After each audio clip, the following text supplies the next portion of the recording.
But what you realize is that what's the number one temptation for men? Passivity, right? Yes. So every time you initiate, what are you doing? You're giving him the option to be passive. Exactly. And so what do a lot of guys take when they come home after hard days of work? If you give them the option, what are they going to take? A nap. That's right. The option.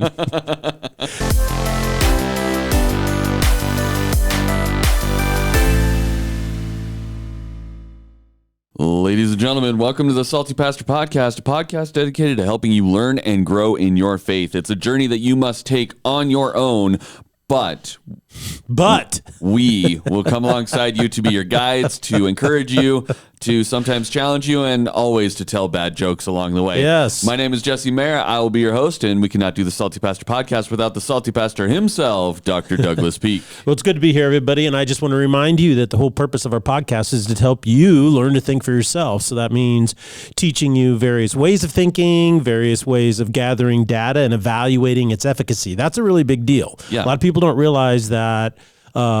Do you believe anything you're told? How does your brain organize information? How does it receive it? And that's why I've always said that what you believe is one of the most important things about you. And it's also why I am very, very critical of postmodern deconstructionism, because that is the predominant way in which people are taught to think, taught how to process information, taught to screen the information that comes in to them and then come up with these conclusions. But as all philosophers have pointed out, that this whole notion of deconstructionism always ends up in nihilism or nihilism, and that means an absolute meaninglessness in life. And so sometimes it's not what you're thinking about, but it's how you're thinking about what you're thinking that ends up oftentimes in the conclusions you come up with, and your lostness and our confusion. And we wonder why we don't make progress, why we don't grow, why we don't move forward or ever fulfill any objectives, dreams, or ideas or things that we have set in life. And we kind of just go through life. So many people today in America empty and lost. And I see this increasing in women in particular. And so why is that? Well, they have more opportunity, more wealth, more control, more choice, more capacity, more doors open to them than any other time in human history. Guys have it too, but it's so interesting how so few are taking advantage of it and so few are actually experiencing better quality of life. So I find that really fascinating, and that's why we're doing this series, The Future is Male and Female. Well, and I think just in general, this podcast has really forced me to start evaluating on a more regular basis what I'm being told and how I'm thinking. Like even just the education summit that you spoke at last weekend, as I was listening to some of these other speakers, I was going through and going, well, yes, but also no. I'm not going to take everything you tell, just because you have a stat attached to it, doesn't mean I'm going to immediately take it as truth. And I have to think on this and sit on this and go, okay, well, maybe I see where you're trying to go with that, but I think you're going about it in a way that's not going to ultimately benefit people. So, and that's a victory. Those are critical thinking skills. Especially when I think a lot of us, I know for myself, before I started doing this podcast with you, it was really easy for me to kind of just like turn my brain off and kind of accept anything I was told. And I just I'm a pretty easygoing guy when it comes to just I'll just kind of go with the flow. I don't fight people on things a lot. But since this podcast, I've started being a little bit more okay, I got to turn my brain on and get it running. And hey, that's our new tagline. Yeah, turn your brain on. Turn your Salty Pastor helping you turn your brain on. So, well, we got to be careful because that could be taken the wrong way in this day and age. That could be taken the wrong way. That'll be a special secret bonus bumper sticker that we send out to our special visitors. We are in a current series titled The Future is Male and Female, like you had alluded to. We started off with the importance of males, and now we are on to talking about females. We kind of just started that last week, and then on Tuesday we did some more study in the Word about what the Bible says about females, and we had a great celebration of mothers on Sunday and all that they are and who they are to us in the world. So all of this has kind of accumulated into this week's kind of focus, which is what does an authentically feminine female look like? Well, I just hear right now a rumble of feet causing minor earthquakes all across America as women are running to listen to this podcast. Yes. Two guys tell Discussing females what it means to be a female. This feels like something that would end up on one of the news channels at some point. A meme, a satirical meme. Well, first of all, as I've said before, I can't tell a woman what it means to be authentically feminine as a woman because I don't know. I'm not a woman. I've never been a woman. And this is what's interesting is it doesn't matter even if there's a male who is more effeminate, because that's real common. I mean, it is biologically true that testosterone is at all different levels within males. Yeah.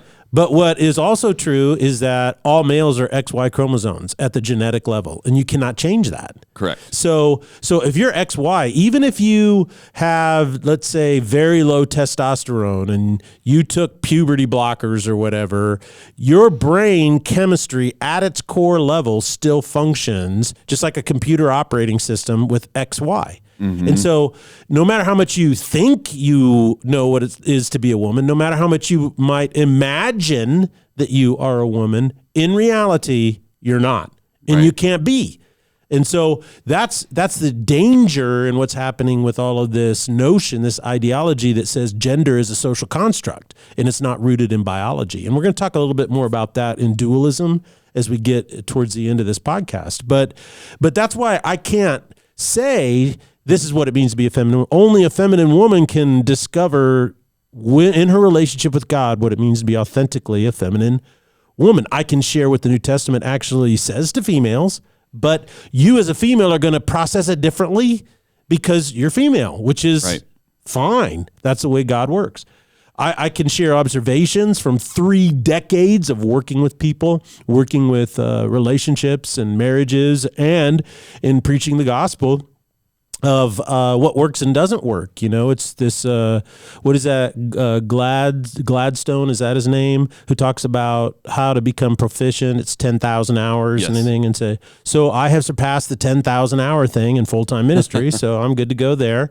I could share knowledge of all of the ideologies and where they come from that hinder your process of discovering what it means to be authentically female. So that's my goal, is to hopefully give you tools to help you think through it and come to your own conclusion. So since it is up to women to discover what God teaches about being authentically feminine, in order to really make up their own minds, what are some of the hindrances that our modern women are running into because of our culture? Well, I'd like to kind of just talk real quick in a general sense about third wave feminism today. And in order to do that, I need to tell you a little bit of a story, a historical story, okay? And this has to do with the Bolshevik Revolution in communist Russia. Prior to this period of time, the population of communist Russia was pretty high. It was under a czarist. It was like a feudal system. It was an updated feudal system. And that basically meant you had peasants and it was a class structure, that is true. And it was, most people didn't own their own land. They were, feudal system is a form of slavery, economic slavery. That is true. What happened, though, is pretty much it was doing well. Prior to that, in the 100 years prior to the revolution, the Russian army and the Russian culture had a tremendous influence on Europe and had a lot of impact and did a lot of things. But during the Bolshevik Revolution, prior to it, on occasion, there would be a famine, but they were fairly short-lived. Because the farmers out in the countryside, and 90-some% of the people in Russia were based in agriculture. They were out on farms in little tiny towns and villages and so forth, working the land. And what happened is when the Bolsheviks took over, they took over in the centers of power. So power was centralized there in Moscow with the czars. Those people were then overthrown, all right, and killed. And then the Bolsheviks took over. And at their core, they had this ideology. They had multiple ones, but their ideology was this, is that you are being oppressed by capitalists. So anybody who has done a decent job at something if they've gotten any profit or benefited from that, it's because they oppressed other people and raped the land, because profit is innately evil. So people are like, well, okay, that sounds like a great idea, maybe if you want to have more egalitarian society. Well, you have to understand how this actually rolled out, and it's the Kulakification. And Kulak is spelled K-U-L-A-C. And this is what happened is Russia, particularly Ukraine, was considered the breadbasket. I mean, they grew all the wheat and all the stuff there. 90% of the people were peasants living out there. And as all small communities do, some of the farmers were very proficient. They were hard workers. They were smart. They'd come up with new strategies and technology. And so they produced tons and tons of food, right? And then in every small community, you also have those people who, well, I'm not as smart as Joe down there, because he works. That's all he does is work, and he's pretty smart and doing stuff. And I like knowing Joe because I go over there and I find new technology on what's he doing, and we'll collaborate. He's more successful than me at the farm, but I'm satisfied. I'm content. I'm part of the Russian Orthodox Church. I love God. I love my family. We're doing great. We're not driven, to be the best, but we're doing fine. So you have that big middle class of group of people in these small towns. And then in every small town, you know what you have? You have a unconscientious vagabond. It's the guy that grew up. Sometimes he's the son or the grandson of the really wealthy farmer, who grew up spoiled, and he spends all of his time at the pub or the local watering hole. Everything he tries to do, he fails at, and then he blames everybody else for his failures. You know what I'm saying? Every town has those couple of people, right? Yep. So what happens? The Bolsheviks take over, and they send out a legion of Communist Party leaders that go out into these small towns, and they come to these small towns, they gather the people together, and they say, oh, you see that rich farmer over there, or these people that have done better? They did it because they oppressed you. And so who is attracted to that message? The people that are not doing as well. The most unconscientious, right? The biggest failures, the people who feel like victims. So what they did is they would go and they would say, well, I know who these people are and where they live. And so the Bolsheviks would go out there and they arrest these people, take all of their stuff, they shipped them to Siberia, and they died. They either froze to death or starved to death. So that happened in 1 year. So they cleansed. Well, guess what happened over the next 3 years? The production of food dropped by over, I don't know what it was, 60, 70%. And so for the next 3 to 5 years, 20 million Ukrainians starved to death. Most people don't know this. More people starved to death in Ukraine and Russia than Hitler killed in World War II just after that. So it's really fascinating. You never hear about the Bolsheviks starving their own people to death because of their ideology, right? We hear about Hitler and what he did all the time, but what they did was worse than what Hitler did. But you never hear about it. So what does this mean for us today? Well, this is what it means. Is in the 60s and 70s, the feminists in their third wave tried to take over society with what is known as the Equal Rights Amendment, okay? And so at its core, they believed that any male that was masculine was toxic because he upheld the patriarchy. And here are some of the quotes. I've read these before, and these are various quotes of feminists and so forth that, in their opinion, let me pull it up here real quick. This is Sheila Jeffries. She says, when a woman reaches sexual fulfillment with a man, she is only collaborating with the patriarchal system, eroticizing her own oppression. Catherine McKinnon, a famous author, says, politically, I call it rape whenever a woman has any sex and feels violated.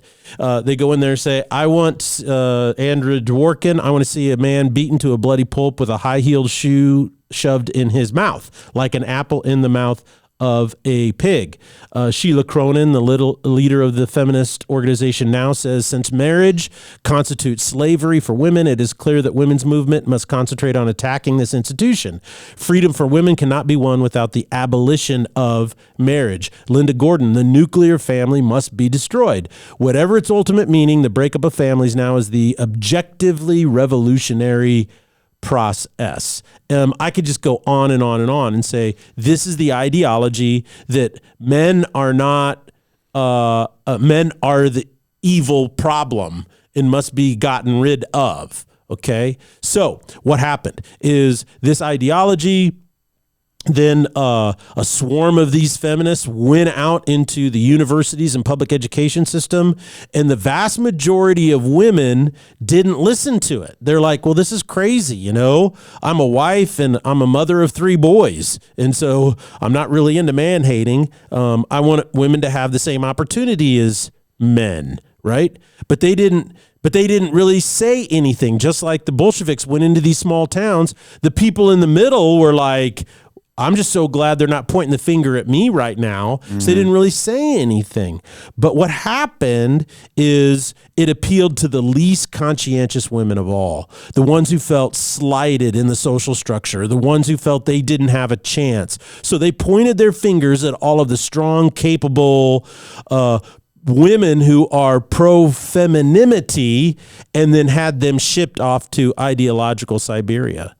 So all you have to do is you have to look at the end result of what happened in our universities and in our public education system and just see over the last 30 years that what happened was, I'd like equal pay or equal opportunity for women has shifted to, we must have equal dictated outcomes, even if it means at the suppression of men. We want to destroy the nuclear family. We want to destroy motherhood. We want to destroy all of these things. Well, guess what? Who was there in these institutions to speak against it? Well, all of those women who wanted to had been shipped off to Siberia. So what's happened in today's world is the end result is that so many girls are raised in these ideological echo chambers and grow up famished. There is a famine, and the famine they're experiencing isn't a famine of good guys. It's a famine of the soul. It's a famine of how to have a meaningful relationship. And that is, so many women are attempting to find meaning in their relationships by using a feminist ideological framework of thinking. And those two are incongruent. And it undermines women's capacity to bond and to actually have long-term, meaningful, loving relationships with other women, with men, with their parents, with their extended family, and ultimately with their children. And so that, I think, is what is hindering women from discovering authentic femininity in life. So this single ideological perspective is hindering women from discovering their true selves. What can a woman who wants to know who she's meant to be do now that she's aware that there's this ideological perspective? Well, I think that what people need to realize is this feminist movement, and the reason I talked about the kulaks and what happened in the Bolsheviks, is based upon Marxist ideology. Okay, their entire approach is based upon the Frankfurt School of Critical Social Theory, and their whole approach is class structures, and their desire is equal outcome. And you see just recently this issue cropping up in California. 3 years ago in California, they passed a law that every corporate board had to have a certain representation of females and minorities. And so what happened is, it wasn't, well, the corporate board needs to reflect people who know what they're doing, right? Because the health of the corporation is important. That didn't matter. It had to be that. So what happened is all these companies fled California because they're like, well, we can't find the people we need, and that group of people. If we're just going based on skin or gender color, we're not doing what's best for the company. Yeah. If they happen to be the right skin or gender color for this law, great. But if you're going to force me into picking someone just because of the way they look or the anatomy they have, then I could pick someone who's completely, and I'm just trying to check a box. Yeah, and so that ideology is Marxist, and that is that, and so I think if you're a female and you want to discover what true femininity is that you have to realize in the society in which you live is that the ideology of what it says to be a woman is Marxist in its orientation. And then there's postmodernism and deconstructionism in regards to that as well, that basically says your feelings about situations and your feelings about who you think you are actually determine who you are. And of course, in the Bible, it teaches quite often that no, what really helps you discover who you are is your responsibilities that you accept, that you willingly accept. No one can force you to be responsible, but as a female and as a male, it's the same. You have to accept your own responsibility. And then what that means then is that you have to discover who you really are. And that is, well, just like males, I'm a female, but I'm tainted. And so not everything I want, not everything I feel, not everything I think is pure. So because of that, who do I turn to help me understand myself? Well, that's why accepting responsibility and then kind of walking in a deeper ideology that my true self can only be discovered in Christ. C.S. Lewis said this, he goes, our true selves are waiting for us in Jesus. So in order to discover my true self, I'm going to have to get rid of this feminist Marxist ideology that I've been taught to think with. I have to get rid of that. And I can't go around life thinking that I'm not happy because I'm not getting what I want. I have to think, why am I not being fulfilled by the endeavors that I'm making? See, that's a different question. And the scriptures always have a different answer to that question. So on Tuesday, we did see that Apostle Peter suggests that women will discover their authentic feminine strength when they approach life in gentleness, self-control, and a willingness to subject. Now, we kind of talked about the context of these words and what these words actually meant in the time as opposed to what we think they mean in modern context and what the culture has spun these words to mean in the modern culture. But how do we take that teaching that we discussed on Tuesday of Apostle Peter's desire for these things for women as inspired by God? How do they take that today and make it work in today's world where basically everyone says these things are not the way you should be acting, and if you do act that way, then you are hurting your fellow sisters and causing a great disservice to yourself? Well, I think we have to go back to this idea of and this is what I want to talk about, the whole notion of dualism, and that is in early Christianity. There was the issue of the Judaizers, and these were a group of people at the very onset of Christianity that said, well, Christianity is simply a reform movement of Judaism. And it's the next stage. Yeah, and so in order to become, if you're a Gentile and you want to follow Jesus, you have to become Jewish. Okay? Follow all the customs, do the circumcision, do the whole thing, all of the things. Yeah. And so, of course, the early church said, no, that's not what Jesus taught, and that's not true. And Paul, the Pharisee, who became a Christian, follower of Christ, was the one who basically debunked most of that. And so, obviously, through the power of the Holy Spirit inspiring him to write these words, it was revelatory. And so, we take it that way. So what happened, though, is the next thing that came up was dualism. And dualism was based on a belief system that was propagated originally by Socrates and Plato, and it was a spiritual perspective of the world, and it was the notion that it's called idealism and dualism, and it came from the original notion that for everything that you see in this reality, in the spiritual realm, it's perfect there, and here you have an imperfect representation. So this table that we're sitting at right now is simply a reflection of spiritually out there, there's a perfect table like this. And so that's why this thing has flaws. It's because it's imperfect. And so over time, so basically material things are bad and spiritual things are good. And so they kind of went that. And that produced in the Greek culture two things. It produced a hedonism, which is, well, as long as I have the right idea, I can do anything I want because it doesn't matter here. And so people got really lascivious and crazy. Or stoicism. And that is that I deny everything here because it's bad and I don't want it to have any control over me, or asceticism.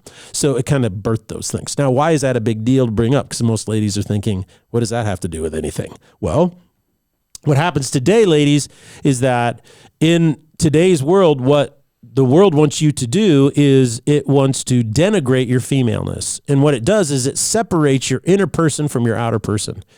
And this is the whole notion of gender identity and why it is so perniciously bad for anybody who buys into it. Because what it does is it takes Gnostic dualism to the extreme. And it says, what I think I am, okay, is who I am, regardless of what my physicality or physiology says I am. And so the problem, though, with this at its core is this, is that who you think you are is a result of your physiology. It's created in your brain mass, which is what? Physical reality. Right. And so that's why it's a illogical loop. And that's why psychologists, even today, still say, even in the latest update, they still say, in some of these organizations like the American Psychological Association is the most left-wing organization you can imagine, still say today that it's body dysmorphia. In other words, you're thinking something different than reality, and that is a psychological problem. Okay, that's a problem. And so it's not a solution. So what happens is society, ladies, is trying to denigrate your femaleness by separating your biological body from your inner psychological person. It's trying to create a dualistic idea there. And the more it pulls you apart, the more it denigrates your physiology and your femaleness and what makes you uniquely special in the eyes of God. So that's a big deal, and you're going to have to deal with that. And the biggest thing about your biology that is wired this way in the way that you think, not how you've been taught to think, but the way your body chemistry actually works in your brain for making decisions, is that you are a responder. You respond. Now, this is what's really interesting is I'll tell you a story about this couple came in to see me. This is probably about 6-7 years ago. And they were married. They'd been married for, 15 years. They had 3 kids. Divorce was not an option. But she is like, I am so frustrated and so frustrated and so frustrated. And so I said, why? And she says, well, because, I've thought about it. And that is that he won't initiate anything. I have to do everything. I have to make the decisions. I have to do the budgeting. I have to do this. I have to do that, blah, blah, blah, blah, blah. And I look at him and I said, is that true? And he goes, well, yeah, I go to work and I work really hard at work. I have a very physically demanding job. And so I just don't want to think about that stuff and I don't want to do it, and she'll do it. And so I thought, okay, so here's the issue is this is when the capability of women interferes with what women want. Okay. The capability of women interferes with what they really want. Now, can a woman initiate? Yes. Does she have the skill set to initiate? Yes. Does she have the intellect? Yes. Does she have the possibility, potential? Yes. But what happens when she does, right? Okay, so what happens is when you initiate, you take away your nature to want to respond, right? So when women have to initiate all the time and everything, they do one of two things happens that I have seen. The first thing that happens is they're exhausted. They're just mentally and emotionally exhausted. Or 2, they lose all respect for the guys in their life. They just lose respect. When they initiate, get everything they want, they just lose respect for the guy, okay? And in this case, she had done both. She'd lost respect for him and she was exhausted. And so she's like pounding on the pastor's door saying, we've gone to all these therapists. None of them can help us. What do you got to say? And I said, well, here's the issue is that you'll function better and you'll be happy and more fulfilled if you were just in the responding role in so many of these things. And she was like, yes, I believe, so we talked through that a lot and she came to that conclusion. She says, absolutely. And I said, but what you realize is that what's the number one temptation for men? Passivity, right? Yes. So every time you initiate, what are you doing? You're giving him the option to be passive. Exactly. And so what do a lot of guys take when they come home after hard days of work? If you give them the option, what are they going to take? A nap. That's right. The option. They're going to take the option. And so gals are like, I said, okay, well, what am I supposed to do? Nothing? Yes. That's what you're supposed to do. Is that a guy will not put out a fire until there's what? Flames. A fire. He will not fix the plumbing in his house, until it's what?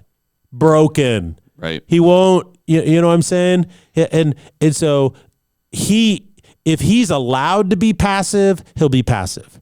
Okay. And that's why Peter said, what did he say? He said, husbands were won over by the behavior of their wives. Okay. So they were won over by behavior. What behavior did they exhibit? Pure and respectful behavior. Well, what does respect mean? See, what I think respect means is you look at the way God wired a man, the way God wired you, and you respect that. And you say, okay, what's going to happen? And so what happened in this particular case is she says, I don't know if I can do that. I just don't know if I can do that, because I'm just wired. I can't let things not be taken care of. And I said, well, then you're going to be, on the same path and roller coaster in this relationship. I said, I'm not suggesting you go home and just radically change everything, but let's take the one area that you're most frustrated in, and then let's address that. So she did. She picked one of those areas that she's really frustrated where he doesn't initiate, blah, blah, blah, blah. And it probably took 9 months of inactivity in that area. And then he finally was like, yeah, she's serious. I better take care of this. And so he started taking care of that. What happened, it's like Dave Ramsey's debt snowball. What happened is he took care of that, and then he felt real good about it. And he felt better as a man in the relationship. And so he said, well, I'm going to take care of this. And then he stepped up to the plate to take care of that. And then he stepped up to the plate to take care of that. And that created that momentum flywheel, the snowball concept. And it took probably about 5 years. So it didn't change overnight. Right.